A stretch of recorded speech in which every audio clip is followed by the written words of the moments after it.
Oke, selamat siang ya. Kali ini kita berada di stasiun Surabaya Kota bersama Mas Nevi dan kita akan mengeksplor lebih dalam stasiun Surabaya Kota. Dan beberapa 2 tahun yang lalu dan setahun yang lalu kita sempat bikin video yang berkaitan dengan stasiun Surabaya Kota.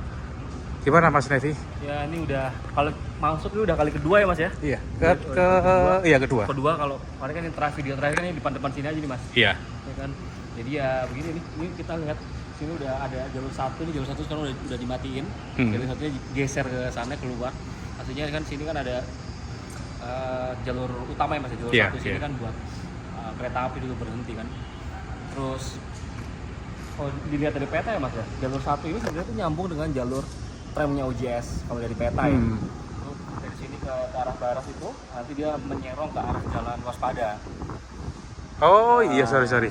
Terus katanya jalan Waspada terus nanti nyambung ke dengan jalur dari halte Starspur atau Starspur Bibis. ya. Karena stasiun pertamanya di sana ya, generasi pertama ya di sana. Sekarang jadi Indo Plaza. Plaza Indo. Iya ya, Plaza Indo. Nah itu. Nah kan ini kan stasiun kedua Mas tahun 1899 kan. Tanggal 9 Oktober 1899 bersamaan juga dengan Gubeng. stasiun Gubeng. Waktu itu kan awalnya kan 1878 itu kan stasiunnya nggak di sini nih Mas, tapi di mana sana. Gubeng juga begitu. Gubeng itu kalau nggak salah stasiun awalnya itu sedikit lebih ke selatan, terus digeser ke utara. Ke utara Mas, ke utara 200 meter. Oh iya, di daerah dekat-dekat pom bensin, bekas pom bensin itu. Ya dekat-dekat inilah setelah viaduk itu, viaduk itu terus digeser ke selatan mungkin karena butuh perluasan kan. Nah, terus stasiun Surabaya dulu namanya nih sampai 1899 itu stasiun ini masih namanya stasiun Surabaya aja tanpa ada label kota. Oke. Baru di bulan Juni 1900 Mas ada tambahan kota, stasiun Surabaya kota. Lalu juga Gubeng itu jadi stasiun Surabaya Gubeng. Nah, Surabaya, sorry Mas, Surabaya itu Soera Baja atau Soera Baia? Baia. Dulu pakai I ya? Iya, awalnya ini masih Baia pakai I. Lalu kemudian karena mungkin Belanda waktu itu punya ejaan baru Mas ya, jadi Surabaja. Nah, Gubeng juga begitu Mas. Awalnya kan halte sampai dia punya bangunan baru 1899 itu sampai 1900 barengan dengan stasiun Semut itu dia juga berubah jadi stasiun, bukan lagi halte. Jadi stasiun Surabaya Gubeng yang awalnya itu cuma halte Gubeng kok namanya. Kenapa begitu? Karena kan pada saat itu Mas ya perkembangan wilayah Surabaya itu kan sudah geser ke selatan juga Mas, kan? Nah orang-orang Belanda ini dulu tuh kalau mau ke Surabaya itu sering ke Cele, turunnya malah di sini bukan di Gubeng, padahal mereka itu tahunya di Gubeng itu juga udah masuk Surabaya dan banyak pemukiman di sana, apalagi juga ada rumah sakit waktu itu kan CBZ kalau nggak salah. Iya. Nah kan udah rame, tapi mereka itu malah turunnya di sini ya. Nah, seiring berkembangnya waktu, kemudian stasiun ini tuh jadi segmented Mas penumpangnya. Iya, dominan di orang Chinese. Karena dekat Chinese Fur Strat. Daerah apa nih? Pecinan. Ya. Apa sih namanya sekarang? Kiak ya. Lalu juga ini karena ini daerah komersil pasar, jadi yang tumpuk blok itu pada pedagang orang-orang Tionghoa, orang-orang kita pribumi. Lalu juga dengan orang Arab di kawasan Ampel. Nah, orang-orang Belandanya karena ada perumahan banyak di daerah Gubeng, lalu juga daerah-daerah sisi baratnya itu masih akan mulai banyak dibukanya. Akhirnya di sana itu lebih dominan kulit putih. Nah, di sini itu yang kelas 2-nya dan kelas 3-nya lah warga-warganya itu jadi segmented. Yang ini ya orang Cina, orang Arab, orang pribumi gitu ya. Pokoknya alasan utamanya juga Mas kenapa ada kenapa stasiun utamanya hub stationnya itu Starspurwegen itu ada di sini itu karena ya daerah komersil Mas. Padahal secara lokasi itu dekat sama area komersil itu oke Mas ya. Tapi karena area ini kejepit sama kali Girian, kali masih susah dikembangin. Susah dikembangin kan Mas, makanya ketika mereka butuh bengkel baru dan juga emplacement baru karena Surabaya itu begitu luar biasanya untuk angkutan barangnya, untuk pelabuhan larinya, nah kan itu mereka itu buka Sidotopo sebagai depo induk. Kemudian karena ini emplacementnya nggak bisa dibikin lagi, dulu awalnya di sebelah sana Mas, sebelah barat itu gudang-gudang kopi pemerintah, gudang-gudang gudang-gudang SS itu juga taruh di sana, juga ada bengkel kecil di sini. Nah kemudian kan akhirnya mereka bikin bengkel baru di Madiun, Balai Yasa terus Gubeng. untuk gerbong itu ada ya gerbong itu di Gubeng, lalu depo induknya dikasih di Sidotopo, berikut emplasementnya jadi bisa di sini, bisa di Gubeng, lalu bisa dipecah lagi ke Sidotopo. Nah itu apa namanya gara-gara lokasi ini terlalu sempit Mas untuk dikembangkan. Akhirnya ya itu, tapi kemudian kan karena pasca kemerdekaan Mas ya, karena kan Gubeng itu memang akhirnya itu lebih strategis karena pembangunan itu lebih ke Surabaya Surabaya Selatan kan. Akhirnya ya ini kemudian ya perlahan-lahan fungsinya tergeser lah sama Gubeng jadi stasiun utama. Makanya kita nggak heran kan stasiun Surabaya Kota pun yang sebelah sana itu kan sudah nggak banyak melayani kereta-kereta jarak jauh kan. Dulu Bima masih sampai sini, tapi kan sekarang kan penumpang sudah mentok juga relasinya di Gubeng kan. Jadi di sini paling cuma stapling aja kereta-kereta jarak jauh. Oke. Jadi itu sih Mas. Terus juga apa sih Mas? Yang di bukunya Bung Karno Penyambung Lidah Rakyat itu kan disebutkan bahwa beliau itu Bung Karno itu kan disebutkan bahwa kerja di stasiun, tapi tidak secara spesifik menyebutkan stasiun mana di mana. Tapi kalau berdasarkan tahunnya lalu juga kondisi pada saat itu ya itu kuat juga bahwa beliau itu kerjanya di stasiun Semut. Karena pada saat itu stasiun yang Gubeng itu setelah 1920-an ke atas itu baru dia berkembang lebih ramai Mas daripada sini. Apalagi rumah tinggalnya Bung Karno sama Hosokro Aminoto kan dekat sini, lebih dekat di sini. Stasiun Surabaya Kota. Terus juga ya sebenarnya sih Mas pokoknya kereta dari beliau bilang kan kereta dari arah Jogja, kereta dari arah Bandung itu kan berkumpulnya di stasiun di mana Bung Karno itu kan. Ya kuat dugaannya bahwa Bung Karno itu di sini. Kan makanya kenapa ada yang bilang Gubeng, nah itu pasti bukan orang Surabaya. Karena dia nggak tahu tahunya Surabaya Kota itu Surabaya Gubeng itu lebih besar daripada Surabaya Kota. Tapi kalau dari zaman dulunya Surabaya Kota awalnya itu paling jauh besar, lebih besar daripada stasiun Gubeng. Terus ini kayaknya mau dibuat peron ya Mas ya? Ya kayaknya mau dibuat peron nggak tahu. Jadi aku tuh pernah ini Mas ya, pernah baca dari koran, kalau nggak salah korannya adanya Angkatan Bersenjata atau apa Mas? Korannya militer Angkatan Darat waktu itu aku lupa. Apa ya dulu? Sorry nggak. Baratayuda. Koran Baratayuda. Baratayuda ya. Itu namanya. Nah, jadi dulu ini stasiun pernah akan dibikin ini loh Mas, stasiun memang untuk kereta-kereta lokal aja. Aja terus itu kayak KRD segala macam itu pokoknya yang lokal-lokal kayak Penataran itu difokuskan di sini semua, bukan di Gubeng. Makanya kemudian kan mau ini tidak lagi difungsikan, kemudian digeser di sana biar semua sentralnya itu awalnya begitu. Awalnya begitu, tapi ya kita nggak tahu kenapa bahwa stasiun ini kemudian kan pernah dibongkar kan, dan ada masalah-masalah lain sehingga kemudian masalahnya rampung ini dibenerin lagi. Jadi kalau nggak salah 2 tahun yang lalu pas kita kunjungan ke sini itu sudah ada belum ya Mas? Apa itu? Yang kayak peron ini peron tinggi ini belum ya? Belum Mas Subusti. Ini kan peron tinggi ini kan ngikutin standar DJKA kan setahu aku. Iya. Mereka standarnya peronnya tinggi segini untuk stasiun kan mereka yang Tapi kalau dari nilai estetisnya, kalau ada peron seperti nyambung sih Mas. Sekarang itu aja udah nabrak itu kolom. Oh iya. Ya kan? Oh iya. Iya. Sebentar. Oh iya, nabrak kolom. Tapi bukan juga kalau kanopinya overcapacity dinaikin juga akhirnya nggak sinkron secara visual ya. Iya. Jadi ya serba salah juga Mas. Zaman dulu kan pasti nggak relevan lagi sama zaman sekarang kan. Harus ada penyesuaian. Kayak gini-gini kan kayak stasiun Gubeng nih Mas. Oh, kalau ini lingkaran Mas, kalau stasiun Gubeng segi 8. Stasiun Gubeng ini segi 8 buat dari besi, tapi kalau di Pasuruan itu segi 8 dari kayu. Nah, tapi kan karena ini Pasuruan itu kan lebih tua sih Mas. 78. Oh iya. Nah, ini beda ininya. Nah, kalau mau bandingin Pasuruan itu sama punya Jombang. Karena itu bekas punya Tarik dan bekas punya yang awalnya itu dari generasi sini, kan? pertama. Generasi pertama Surabaya 1878, kemudian 1899 karena ini sudah berdiri itu dibuang ke Tarik. Karena Tarik kan stasiun Tarik itu kan jadi stasiun percabangan penting mas. Iya. Pecah kan antara arah Surabaya dan arah Sidoarjo. Sidoarjo. Terus gitu, jadi makanya dikasih kanopi di sana. Nah terus kemudian kan karena waktu masa agresi itu stasiun Jombang tuh hancur lebur kayak begitu, akhirnya mungkin ketika setelah nasionalisasi, stasiun Jombang diperbaharui lagi terus ditambahin kanopi di situ karena statusnya kan kelas stasiun besar. Iya, iya.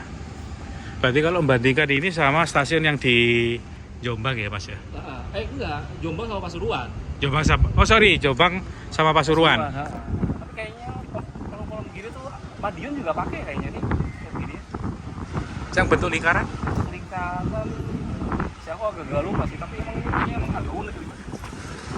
Kayaknya nih nggak ada angka tahunnya ya. Kalau yang di Jombang kita pernah lihat ada angka tahunnya kan? Ada. 7 waktu itu. Iya. Eindhoven. Iya. LG Eindhoven kalau nggak salah. Itu LG Eindhoven tuh dia supply jembatan, supply atap kanopi begini banyak lah. Karena kan Rangka-rangka pabrikan baja di Hindia Belanda dulu belum mapan kan. Jadi kita lihat, nonton dulu.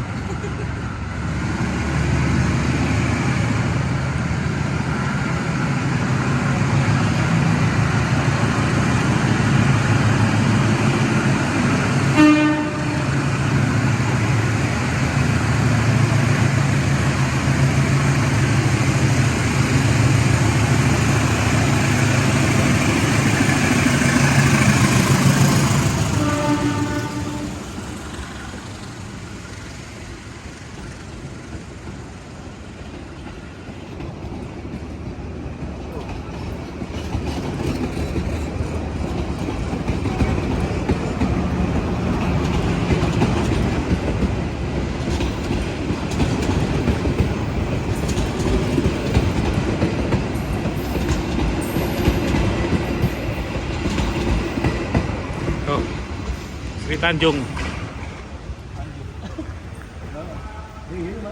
Kalau stasiun Gubeng kan overcapping kan udah ada penambahan berapa kali tuh? Iya. Beberapa masa lah. Kemarin pas waktu sama bikin video. Iya, video.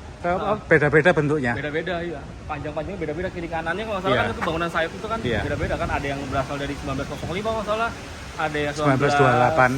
28 terus tapi sebelumnya kayak 1920-an pertengahan tuh kayaknya juga dibikin mas. Kayaknya aku ngulik itu lebih dari 3 kali kalau salah. Itu sempat ditambah-tambahin. Soalnya tambahannya itu di sisi selatan ada 5 tiang, sisi utara 6 tiang. 6 tiang kan. Kayaknya itu kayak 2-3 kali ditambah-tambahin lagi tuh mas. Oke. Karena itu kan keretanya dulu kan panjang-panjang mas, itu kereta penumpangnya kan lama-lama kelamaan kan. Iya. Ada Japanak Express, ada apalagi tuh jauh-jauh Endak Express. Panjang-panjang rangkaiannya kan. Iya itu. Kayaknya kita perlu lihat ke dalam ya mas ya. Boleh. Masalahnya udah lama mas, pakai kayu. Oh iya. Sekarang udah berapa nih? R42 kayaknya. Ini. Kenapa? Rel kopernya loh. Oh. Kopernya itu dari mana? Belgium ya? Belgia. Kokeril 1904 GSS.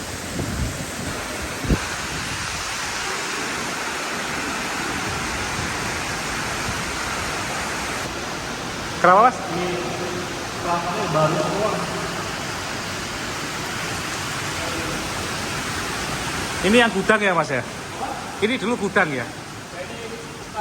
Tapi kalau nggak salah waktu itu, Yang ujung sendiri, gudang.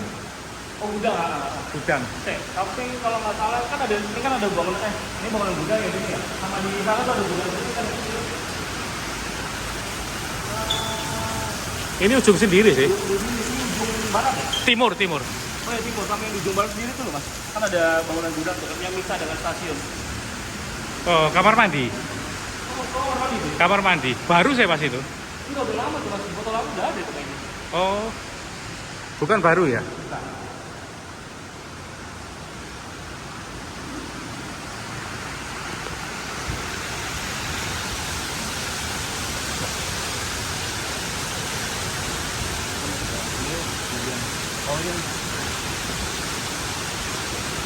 Mana ruangan kepala stasiun gitu loh mas?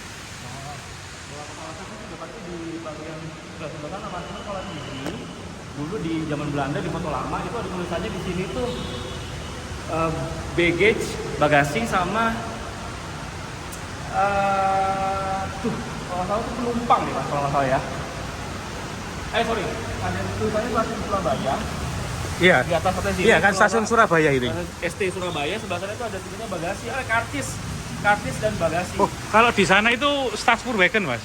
Stadspoorwagen ya? Iya, kalau yang sini Stasiun Soera Oh, itu Baja. di Gubeng sih, sorry. Itu yang utama itu di Gubeng kayak. Oh, oke. Jadi dulu mas ya, dulu itu penumpang kan penumpang tuh kan biasa bawa barang tuh kan ada yang lebih kan. Iya. Nah, otomatis barang itu kalau misalkan mau ditaruh di kereta bagasi, itu mereka masuk dulu ke ruangan yang itu tulisannya bagasi. Oke. Ya, kayak di stasiun Cirebon kalau nggak salah itu ada tulisan kartis dan bagasi kan. Nah itu ditaruh dulu di sana, terus setelah itu mereka datang ke area kartis ini untuk pengecekan dan nanti ketika mereka tiba di stasiun stasiun tujuan, nah nanti mereka ambil barang bagasinya itu di sebelah sana lagi. Oke.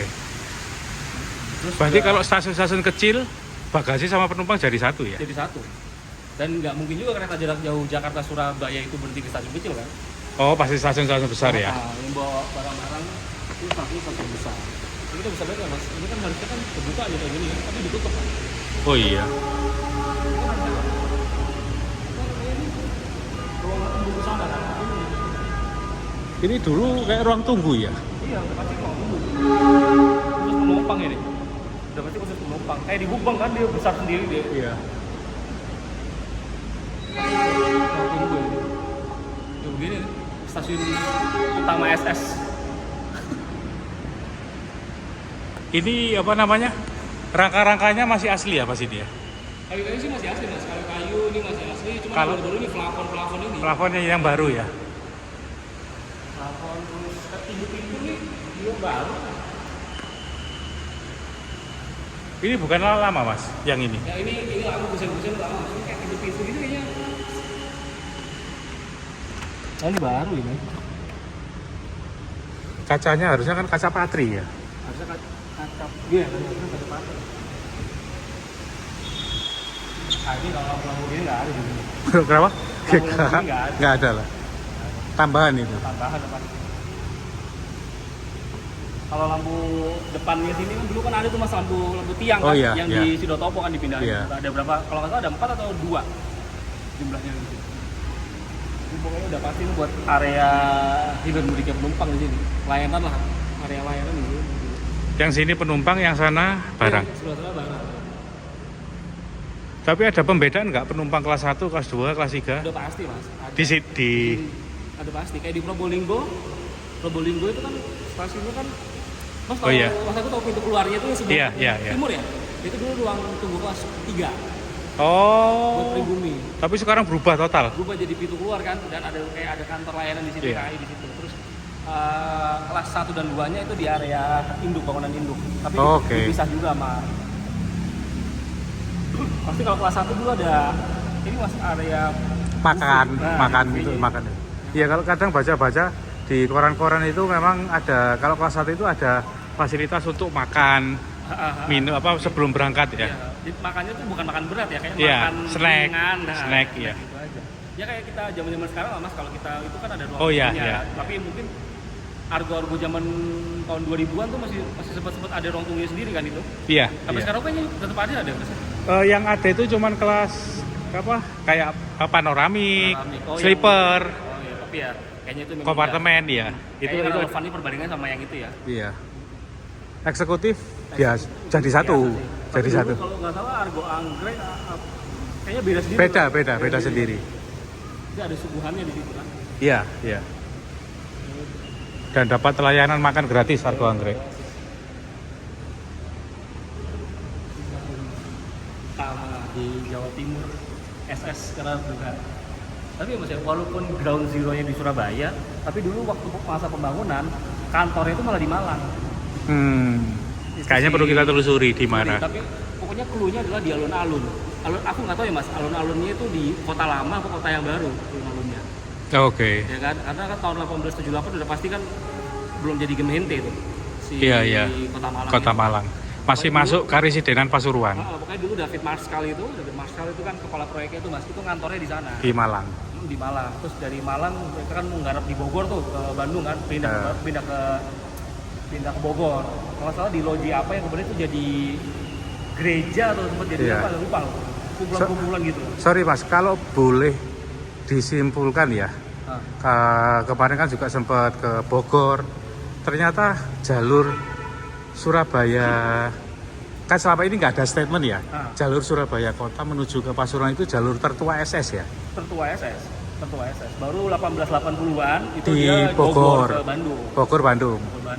Mereka udah pasti nggarapnya ya ke Surabaya Pasuruan dulu sama ke Surabaya sama ke Malang 1878 sama 79 itu ya jalur pertamanya SS di Jawa Timur itu. Karena memang daerah sini terutama Sidoarjo, Pasuruan itu padat industri gula. Lagi pula Mas, di Batavia itu sudah ada NIS yang babat alas termasuk di Jawa Tengah. Nah yang timur ini belum sama sekali. Akhirnya ya negara yang ambil. Karena pas saat itu kenapa negara yang ambil? Karena swasta dirasa pas itu dilihat kok belum untung-untung banget, bukan untung banget. Biaya konstruksinya kok berat. Modalnya berat. Modalnya berat. Abis itu kok rintangan alamnya itu. Ini gembur sana itu berat. Saya gede juga. Benar nggak Pak? Ini juga pernah saya baca di koran, cuman agak lupa ya. Ketika NIS itu sudah membangun jalur dari Semarang Tanggung ke Forsenlanden, kemudian dilanjutkan ke Batavia Buitenzorg. Nah di Batavia Buitenzorg itu ternyata dia ada kendala masalah biaya.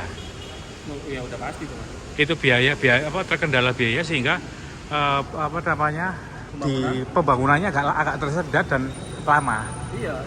Wah kalau masalah pembangunan ya Mas ya, nggak cuma NIS doang, banyak sih Mas perusahaan kereta api itu yang punya masalahnya sendiri ketika masa konstruksi pembangunan jalur sih Mas. Entah itu pembebasan lahan, masalah permodalan, lalu juga gejolak sosialnya itu kan pasti ada kayak begitu. Semua pasti mengalami sih Mas. Apalagi waktu itu mereka kan ibaratnya kan masih babat alas ya, perusahaan swasta pertama, lalu juga tidak punya pengalaman bangun kereta api kan, akhirnya ya ada aja itu. Dan statusnya bukan tram tapi spurweg ya? Ya udah spurweg ya, udah kelas kereta api, kereta kelas 1 lah, bukan tram lagi. Karena artinya kan kalau tram kan versi light ya, versi ringannya dari kereta api kan, makanya dia dikasih kelasnya kelas 2 light rail, ringan. Iya. Terus apa lagi ya, pokoknya kalau pembagian ruangannya Mas, misalkan kita coba nanti nyusuri ruangan satu persatu ya. Aku dulu tuh kayaknya pernah punya denahnya ini, tapi masa udah ini masih masa kemerdekaan ya. Kemerdekaan kayaknya itu harus ke sana deh Mas. Kayaknya nggak mungkin itu di ruang kepala staf itu di situ. Pasti dia di depan sini sama kemerdekaan.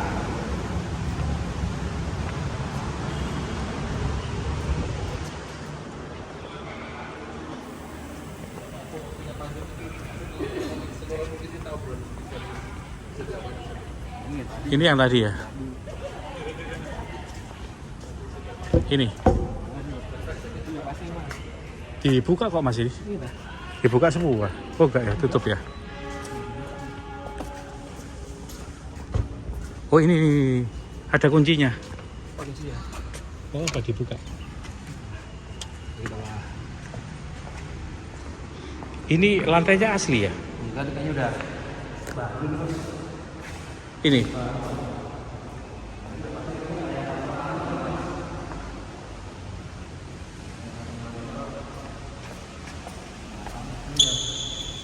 Ini kan bagian tengah atau ini? Bagian tengah pas? Iya, bagian tengah. Berarti ini dulu kayak kantornya staf-staf ya? Iya, staf-staf di sini Mas. Kalau dilihat dari susunan bangunannya. Karena ini kan pelayanannya kan dipecah di kanan kiri. Iya. Pasti ini. Berarti kemungkinan dulu Bung Karno itu ngantor di sini. Di ruangan-ruangan ini ya Bung Karno ya. Karena tugasnya itu kan jadi juru tulis kan. Iya juru tulis. Ada Bung Karno jadi sport itu kan gini. Dia juru tulis, lalu seumpama ada pedagang-pedagang yang datang, nah bawa apa, dicatat berapa kilo gitu. Oh, juru tulis kelas 1 itu maksudnya apa Mas ya? Apa untuk melayani penumpang kelas 1? Enggak, juru tulis kelas 1 tuh levelnya. Level stratanya. Sorry. Iya. Itu stratanya itu kelas 1. Kan ada kelas 1, kelas 1, ada kelas 2, kelas 3 kan. Iya. Jadi makin pagi 3 stratanya ya makin lulusan HIS Mas. Itu sebenarnya apa ya? Ini apa HBS? HBS. HBS. HBS nggak mungkin lah seperti yang. Nah, ini ruang apa? Kenapa? Ruang? Bangunan kantor. Gede loh bangunan kantor.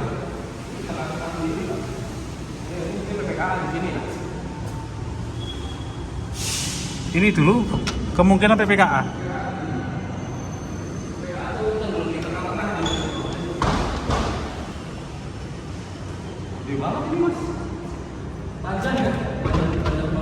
Banyak ruangan-ruangan.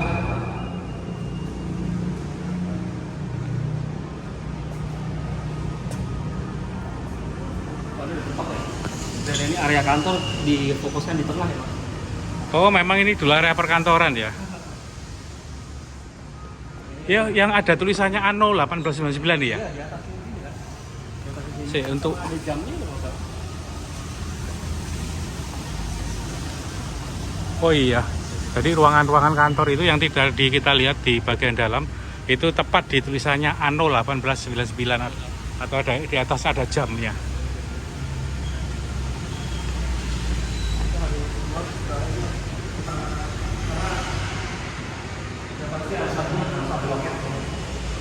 Iya, nyari loketnya di mana ya?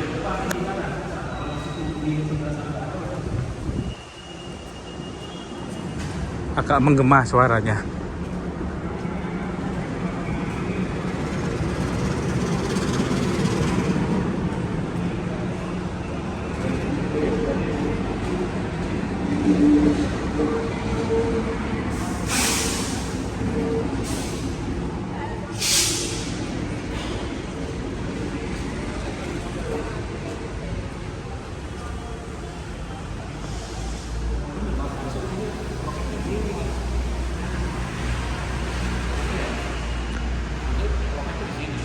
Tapi Bekasnya itu yang apa? agak susah ya. Agak susah ya. Jendela loket. Kalau jendela kita harus di sini nih. Di sini strategisnya Mas ya. Mau datang nah di sini kalau di sebelah sana. Berarti ini udah ada banyak perubahan ya Mas ya? Iya, Mas, pasti ada yang ditutup-tutupin. Aku kok curiga ini ya Mas, kayaknya ditutup ya? Ini kayaknya ini kan apa ini jendela yang ditutup ya? Iya, jendela-jendela ditutup. Ini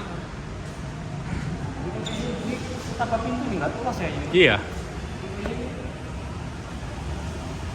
Kalau tanpa pintu ini harusnya dia buat penumpang ya sama barang.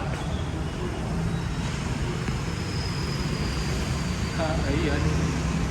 Harusnya ya, Mas. Cuman nanti tak lihat di anu lagi deh. Tak lihat di apa Mas? Di foto-foto, di foto lama pasti jelasin. Iya. Orang dokar-dokarnya di sini semua kan. Gitu kan. Tapi cuma ruangan ini nih yang ada bangunan dari dalam tuh nusuk keluar tuh cuma ini doang. Iya. Nggak ada yang sini. Di sebelah barat, yang sebelah timur nggak ada. Nggak ada.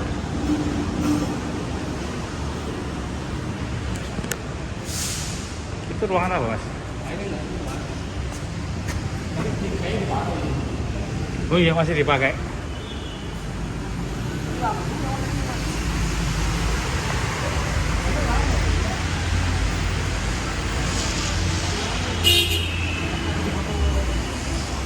Belakangnya udah ada ini. Iya, tapi yang sana loh Mas. Oh ya sana, di sana tuh nggak ada kayaknya. Tapi tadi tak lihat di dalam atapnya udah diganti semua. Nah, yang ini udah. Ini lama ya ini Mas? Enggak, itu baru. Ini tuh baru. Baru. Ini kan kamar mandi, memang niru sini. Oh, dibikin seragam ya? Iya. Ini baru ya? Baru. Dulu ini kayaknya los gitu sih.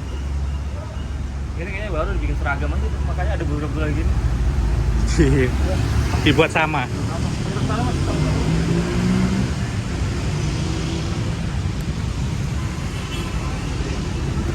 Overcuppingnya itu dari besi apa kayu Mas Iki? Ini, Iya. kabelnya dari kayu Mas ini aslinya. Udah sama kayak umumnya SS kan.